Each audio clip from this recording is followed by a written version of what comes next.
guys, welcome back to the channel. In this video, we are going to be comparing RV life to house life. Now, I know we weren't going to post another RV related video, but since moving into our house, we have gotten a ton of questions. How do we like it? How does it compare? If you didn't know, we did RV for almost 4 years, and we just recently, like 6 months ago, moved into a rental house. And we want to share how it's been coming from living in an RV for so long to a house. I just want to put a disclaimer out there. This is our experience.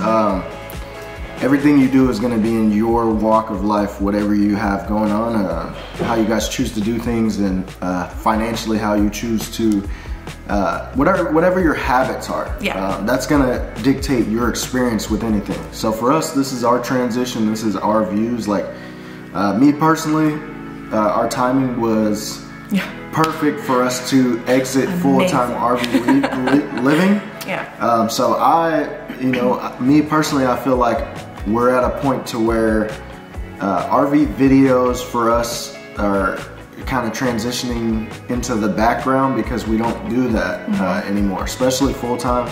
But the questions she gets a lot. This is a special one because this is the last one. This is the real last one. But before we get into all the questions and all of the comparison, I want to tell you guys what we're comparing. So we're going to talk about size. Obviously, we're going to talk about bills and budget, which is a very hot topic. Conveniences, so when it comes to laundry, cooking, sleeping, all that stuff. So we're going to get into it in this video. But before we get into it, I want to ask him his biggest pro and his biggest con when it comes to living in an RV versus living in a house and vice versa. So what is your biggest pro in living in an RV? This is on the spot. I know. So I have to answer everything from where I'm at now. Yeah. So I've already transitioned from RVing and like being ready to do so. Yeah.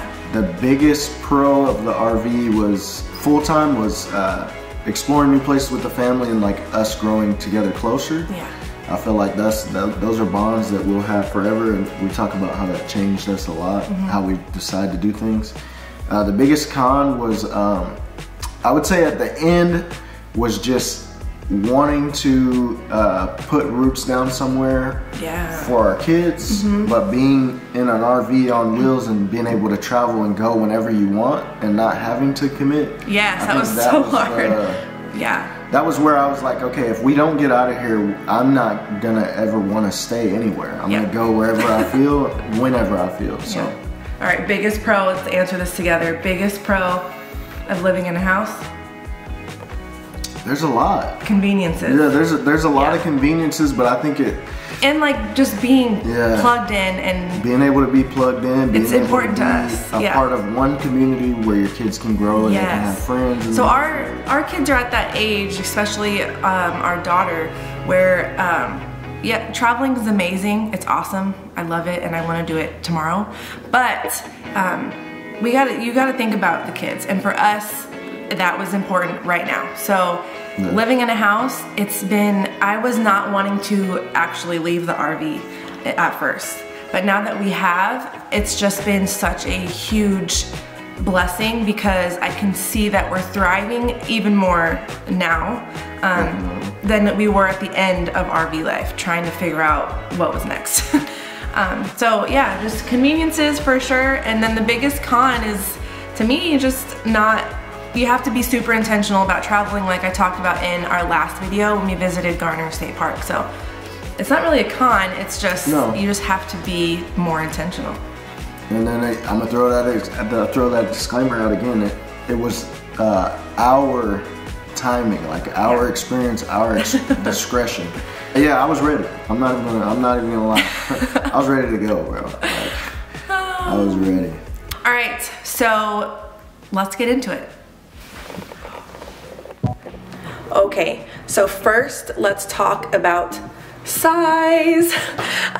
We were first in a 30-foot travel trailer, which is basically around 300 square feet. Then we were in a 42-foot fifth wheel, which is around 420 square feet. Now we live in 1,400 square feet. So you would think going from 400 to 1,000 isn't like, or to 1,400 isn't that crazy. But when we walked in here, we were like, this is a mansion, this is huge. There is an obvious big difference when you're living in a very small space and then you go into a home. Any house will feel so much bigger, and it made us understand that we don't need a giant house, right? We literally, the 5 of us, are just perfectly content in this 1,400 square foot home, and that's something that RV gave to us, is showing us that we don't need a big, fancy, huge house. We've got all that we need right here, and I'm so thankful for RV life for that.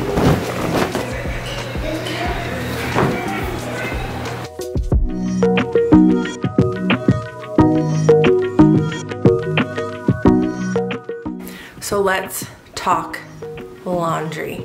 This is another big discussion when you're talking about going from a house to an RV or an RV to a house.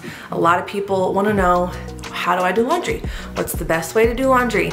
And when it comes to the laundry situation, so we have a whole dedicated video all about doing laundry in an RV. So when we were in the RV, the whole time up until like the last maybe 6 months to a year, we had no way to wash our clothes in the rig. So we were always going to a laundromat, going to a family member's house, like my mom's house, doing laundry there, and we never had a way to do laundry in the rig. Now I know that there are tons of amazing RVs that have washer and dryers, and if you can get one with a washer and dryer, do it, especially if you're gonna be living in it full time. So we had this little spin dryer situation. I'll link it down below, and I'll also link the video that we did comparing just how we use that spin dryer to laundromat and if it was worth it and all that jazz. We have a whole video, you can go watch that video. That was so amazing to be able to do our own laundry. It wasn't like the most amazingly efficient thing because, you know, we still had to hang dry clothes and stuff like that, but not having to leave the RV was awesome. So with all that said, one pro when it comes to an RV and a house, being back in a house, laundry, we are a family of 5. So there's always laundry, always laundry. So being back in a house, I love the convenience of having the laundry just right over there. You know what I mean? This whole video is going to be pros and cons, right? So you have to weigh each one with how you and your family wants to live, what inconveniences you can live with or live without. You get me. So laundry, I love having laundry at the house.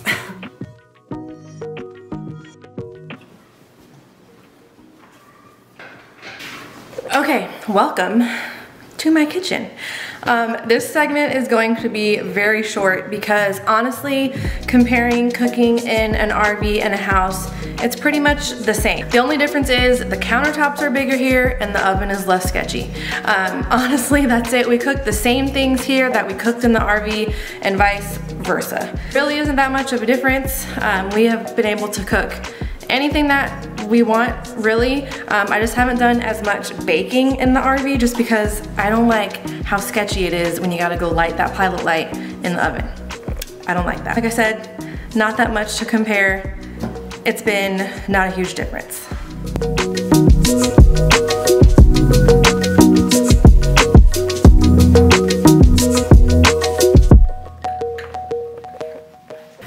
Okay, so the very last thing as far as conveniences, the convenience factor between the two we're gonna talk about is just the comfort of sleeping, relaxing, sitting, places to rest, bedrooms, those kind of things. And obviously we had, so when we were in the first RV, we were in a travel trailer, and that literally just had a small master with a queen bed and then a double bunk that we closed with a curtain. It wasn't an actual room. And then in the fifth wheel, it did have 3 bedrooms, one with a king size, this bed actually, one with a king size bed, and then we had the boys' bunks, they were in a room, and then we made a bed for Sophia in the back room. Could have been used for whatever, but we made it her room. We also have a video on how we made her bed in that room. So in that, there are all different kinds of layouts of RVs, right? All different kinds, like, it's ridiculous. There's so many kinds of RVs and layouts, and I think a lot of the RV manufacturers are becoming aware of what this new era of RVing is, and that a lot of people are full-timing now with families, and so they're kind of starting to create layouts that cater more towards families, and which is awesome because it hasn't always been that way. So there are tons of amazing layouts that you can get that really, you can have that comfort of home. I have seen RVs with crazy huge sectionals and huge beds, and you know, and toy haulers have those big giant garages that people have made into amazing things, from bedrooms to like back exercise rooms to patios, all kinds of things. We obviously have brought this from the RV. You guys know that we love, love, love our bed, and that brings me into today's sponsor. Thank you so, so much, Brooklyn Bedding, for sponsoring this video. You guys know we love them. It's here and we're so happy. If you didn't know, each mattress is made right here in the USA, and they offer free shipping right to your door, a 10-year warranty, and a 120-night sleep trial, so if you decide you don't like it, you can send it back. But I promise, after sleeping on an RV mattress or any other mattress, really, you will not be disappointed. We've absolutely loved ours. When we were in the RV, it was perfect because you could bring it in a box to the room and open it right there. I will say that we did take the mattress out of the RV when we sold it, and getting it out of there was quite a task. It was hilarious watching us get it out of the RV at 1 a.m., but we did it, and I'm so glad we did. Their website is really helpful and comes with a size guide to help you determine the size you need. We chose a signature hybrid and a California King just because we didn't want it too firm or too soft. We've had our mattress for almost a year now, and honestly, there's no looking back. I'm so glad that there's a 10-year warranty because I really don't have to worry about it. My kids love jumping on this bed, and overall, we are just so happy with the value we have gotten in this mattress.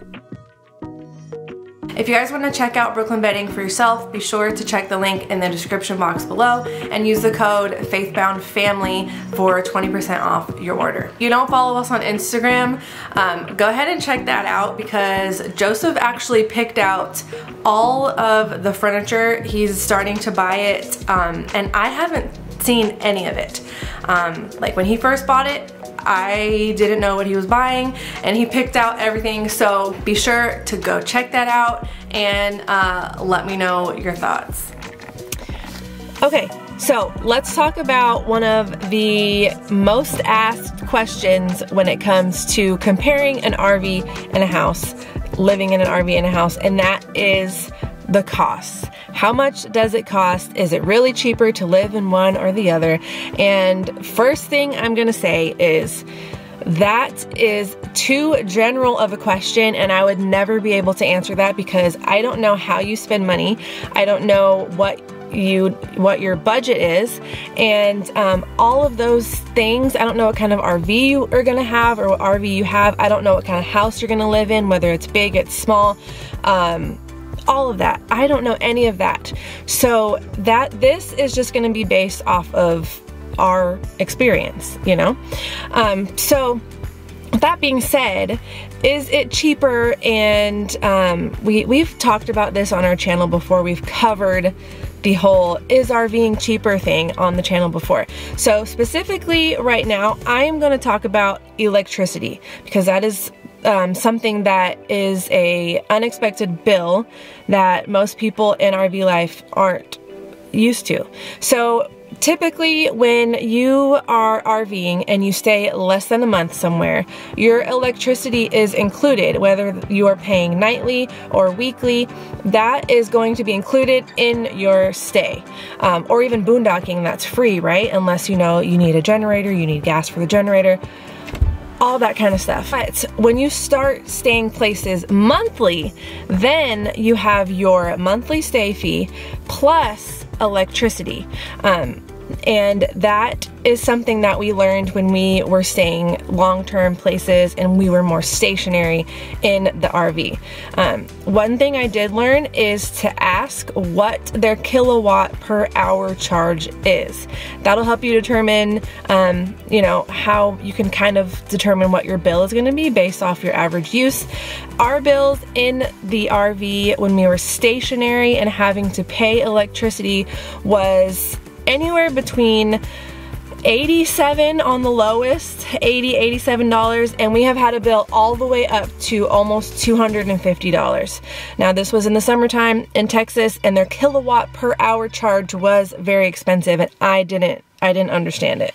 And now that I understand that, I would have asked that beforehand. Also, when, depending on how often you travel in your RV, those expenses can add up quickly, right? You can pay one price nightly or for a couple nights here, and then you move and maybe pay for a week here, and then you go somewhere else and you pay for a couple days.